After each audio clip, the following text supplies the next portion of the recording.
Well, it has happened again. For the fourth time in recent years, there are problems with mail-in ballots in Lancaster County. What happened this time? Seth Kaplan joins us live in Lancaster with the details. Good afternoon, Seth. Good afternoon, James. Yeah, I feel like we've done the same noon live shot several times. In fact, we have, as you said, fourth time in 3 years, actually. This time it is a general election. Here's what happened this time. It has to do with the ballot instructions. They say to take your ballot and put it inside the white secrecy envelope, the inner envelope, before putting it into the envelope that you mail back in. The problem is, you can see right there, the envelope's yellow.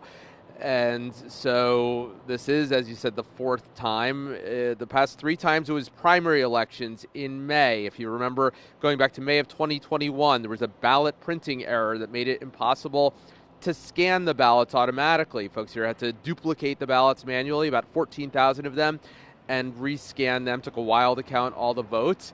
They fired that vendor, that printer, but then in 2022, May of 2022, a nearly identical problem. Again, problems scanning those ballots. Then, in this past spring, there was a race that said vote for one candidate in a Superior Court race. The problem was that you're supposed to vote for 2 candidates. In that case, they were able to kind of catch most of the ballots before they went out. They were already at the post offices and send out replacement ballots. So now here we are back live this time, where you have these ballot printing instructions that they put it in the white envelope.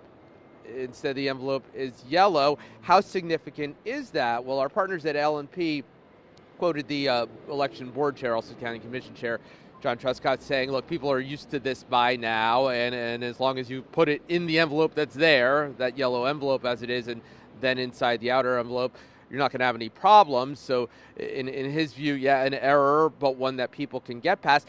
I did speak before with the president of the League of Women Voters of Lancaster County, though, who says, look, these are very specific instructions that courts have said people have to follow. You know, if you don't put it inside the correct envelope, your vote might not count.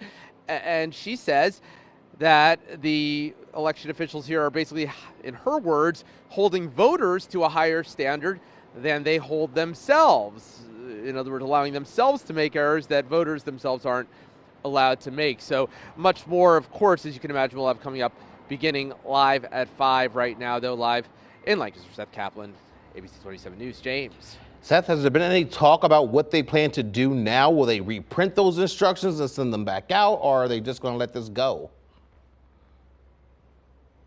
Well, we're going to be meeting with the folks here this afternoon, and so we'll ask them that. As of now, they're basically saying, look, it's not the same as like on the ballot earlier this year that said vote for 1 when you could vote for 2. A problem with the instructions. You know, in the end, you're able to vote correctly if you follow the procedure, and so no indication as of now, although they are, as you can imagine, putting notices online, and they say doing everything they can to get the word out, but not sending out new instructions necessarily or new ballots at this time. But again, early days here. This is all still developing, and we will be asking them that question, James, this afternoon. I am sure you will. Seth Kaplan, live there in Lancaster. Thank you so much. We'll check back with you coming up tonight at 5.